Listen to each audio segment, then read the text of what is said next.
Tiger বিশ্বের অন্যতম ভয়ঙ্কর ও রহস্যময় প্রাণী। সাধারণভাবে আমরা যাদের ভয় পাই তাদের মধ্যে ভাগের স্থান সবসময় উপরের দিকে। সবাই মনে করে একটা বাঘ যত বড় হয় তত সে বেশি ভয়ঙ্কর হয়, কিন্তু গবেষণা বলছে ভিন্ন কথা। প্রাপ্তবয়স্ক না পাওয়া একটা তরুণ বাঘ অনেক সময় হয়ে ওঠে আরও বেশি হিংস্র, আরও বেশি আক্রমণাত্মক এবং অনেক বেশি অনিয়ন্ত্রিত। এই অল্প বয়সী বাঘদের আচরণে থাকে অতিরিক্ত আগ্রাসন, অস্থিরতা এবং এক ধরনের প্রাণঘাতী প্রবণতা, যা বড় বাঘদের মতো সবসময় দেখা যায় না।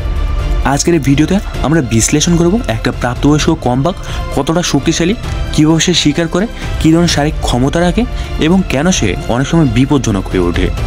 তথ্যভিত্তিক এই ভিডিওটি দেখে আপনি নতুন করে বুঝতে পারবেন বাঘ শুধু প্রাপ্তবয়স্ক হলে ভয়ঙ্কর হয় না, বরং তার বয়স যত কম তত সে হয়ে ওঠে অপ্রত্যাশিতভাবে বিপজ্জনক।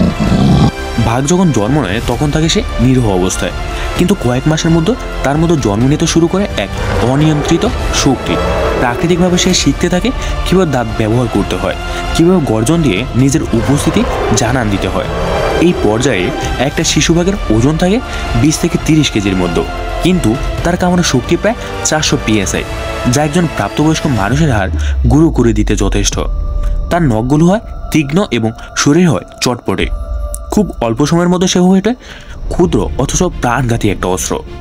প্রাপ্তবয়স্ক না হওয়া বাঘদের খেলা কখনো কখনো হয়ে ওঠে অনেক প্রাণঘাতী। গবেষণা বলছে এ বয়সী বাঘেরা প্রায় একে অপরের সাথে লড়াই করে মজা পায়।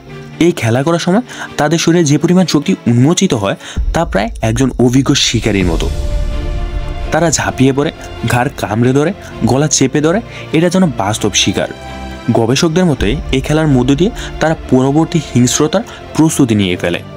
অপ্রাপ্তবয়স্ক বাঘদের সবথেকে বিপজ্জনক দিক হলো তাদের মতো শিকারের প্রতি এক প্রকার জন্মগত উন্মাদনা থাকে। তারা বিভিন্ন পশু, ছোট পাখি, এমনকি বিশাল বড় বড় প্রাণীদের উপর হঠাৎ ঝাঁপিয়ে পড়ে। এই আচরণ শুধু চর্চায় নয়, বরং আসল শিকারের মতো নিষ্ঠুর। এই আক্রমণগুলো এতটাই হঠাৎ আর দ্রুত হয় যে অনেক সময় বনের প্রাণীরা বুঝে উঠতে পারে না কখন হামলা হলো। বিশেষজ্ঞদের মতে প্রাপ্তবয়স্ক না পাওয়া বাঘদের মধ্যে যে পরিমাণ হিংস্রতা দেখা যায় তার পিছনে মূলত দুইটা কারণ কাজ করে। এক হলো নিরাপত্তাহীনতা, দুই নিজের মতো শক্তি প্রমাণের তাগিদ। এ বয়সে তারা নিজেদের স্থান প্রতিষ্ঠা করতে চায়, তাই তারা যে কোনো সময় যে কোনো কিছুর উপর হামলা চালাতে পারে, এমনকি নিজের দলের উপরও। এই আচরণকে বলা হয় ডমিনেন্স ডিসপ্লে।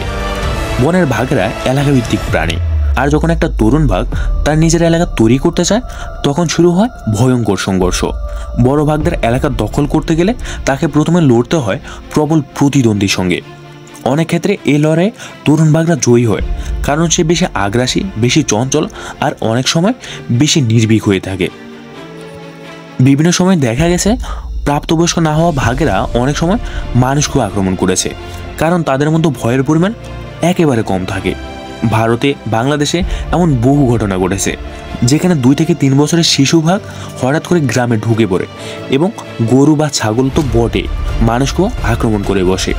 এই ঘটনা বোঝায় শুধুমাত্র বয়স নয়, হিংস্রতার মাত্রা নির্ভর করে মানসিক ও পরিবেশগতভাবে প্রস্তুতির উপরও।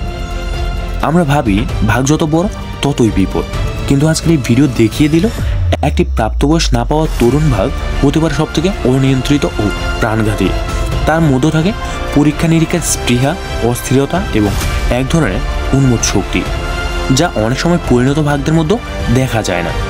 তাই মনে রাখতে হবে প্রকৃতিতে যে শক্তি নিয়ন্ত্রণহীন সেই সব থেকে বেশি ভয়ঙ্কর, আর একটা তরুণ বাঘ সেই শক্তির প্রতীক।